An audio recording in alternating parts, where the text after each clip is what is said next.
It happened!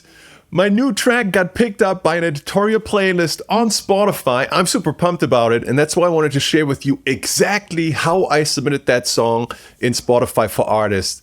Let me show you. Let's jump right in.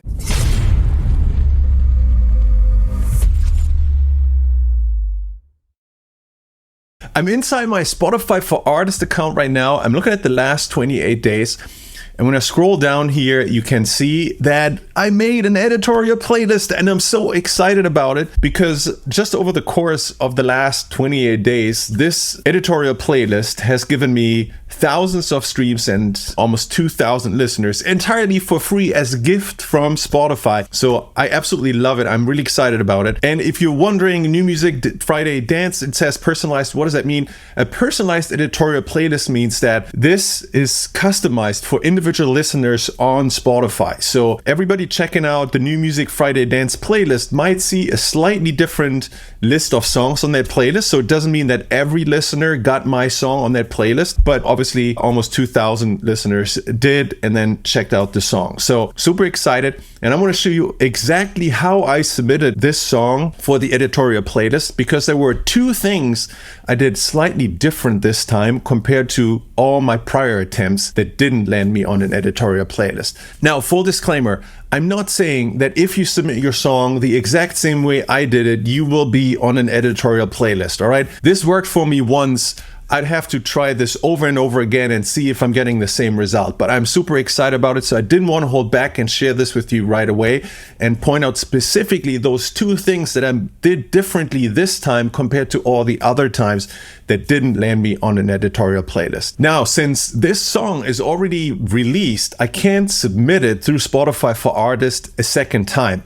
But what I do is whenever I submit a song, I take screenshots of all the settings so that if something works, I can repeat it over and over again.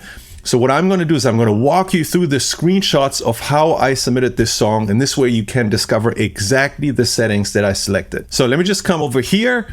You can see that this song was submitted 6 days before the release date. So actually a little late. Spotify recommends 7 days at least. In step 1 of the submission, I selected the short version of the song. All right, this is a single release. It had 2 versions of the song on the release itself. A radio sort of short version, an extended version. I selected the short version. Next, Spotify for Artists just confirmed my hometown location, so that was all correct. I didn't make any edits here. Now for the song details, here's the genres that I picked: disco house, deep house, house. Now obviously for you watching this video right now, this might be very different from the genres of music that you're making, but what I want to point out that I tried to do 2 things here. I tried to include some umbrella music genres, house and deep house. They cast a really wide net, and then also go a little bit more niche. That's what disco house does. Certainly more sort of a niche focus on genre. Up next, music cultures, really none of these, so that's what I selected. For the moods, since this is a dance track, I selected energetic. It's also pretty uplifting, so I selected happy. And for song styles, I selected beats because obviously it's very rhythmic. Instruments on this song, you can see what I selected: drum kit, organ, piano, sample, synth.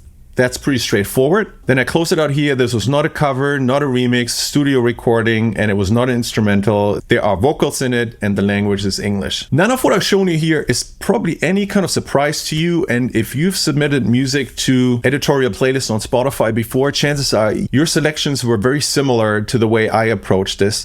But there's one step that I still want to show you, and this is where I did something different this time. And it's this one here. It's the description. I want to walk you to the description and share with you exactly what I put in here. And just a reminder, again, I'm not suggesting that if you copy paste this for your release, it's going to get you an editorial playlist.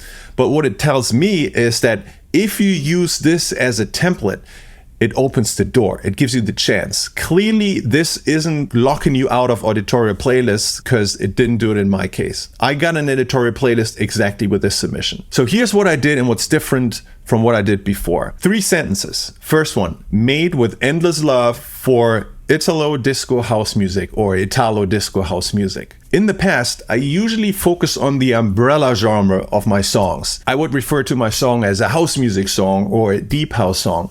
What I tried in this case is go extremely niche. I'm not even just going down to the disco house level, I'm going down to the Italo or Italo disco house music level. So this is something that's extremely niche.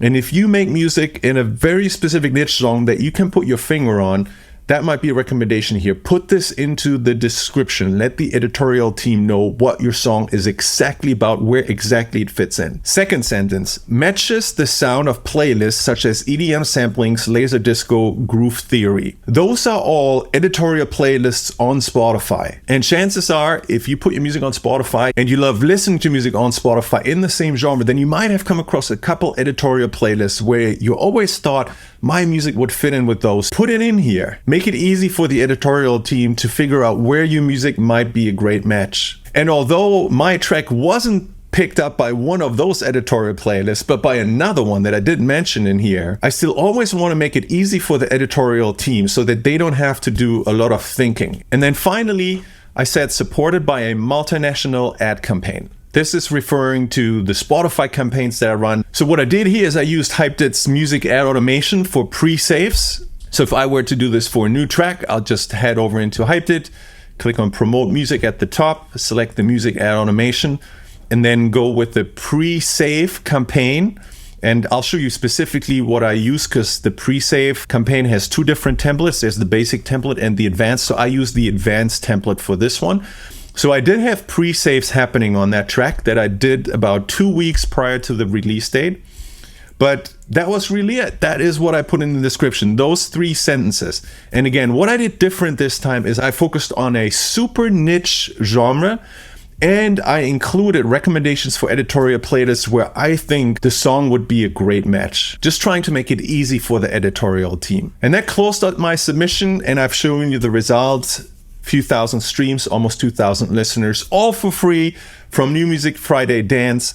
It was kind of amazing to see, got me super excited, and I think it actually beat release radar. Let me come back here real quick. So this one here, yeah, it did actually beat release radar. So this editorial placement got me more streams over the last 28 days than release radar did. So I hope you enjoyed this. Give this a try. And look, if you want to just learn more about how I'm promoting my music on Spotify, how I'm getting streams from radio or specifically on my own playlist, then check out the Spotify Growth Switch. This is a brand new training program that I launched where I break down exactly how you can start growing real listeners, fans, and streams on Spotify, literally in less than 10 minutes using software and AI. This is exactly what I use. I'm excited to share it. I'm going to leave a link below this video here. Give it a shot if you want to try it out. There's actually a 90% discount on this right now. I can't guarantee how long that's going to be around, but right now, as of the moment where I'm posting this video, it's definitely there. And that's it for today. I look forward to seeing you in the next video. Cheers.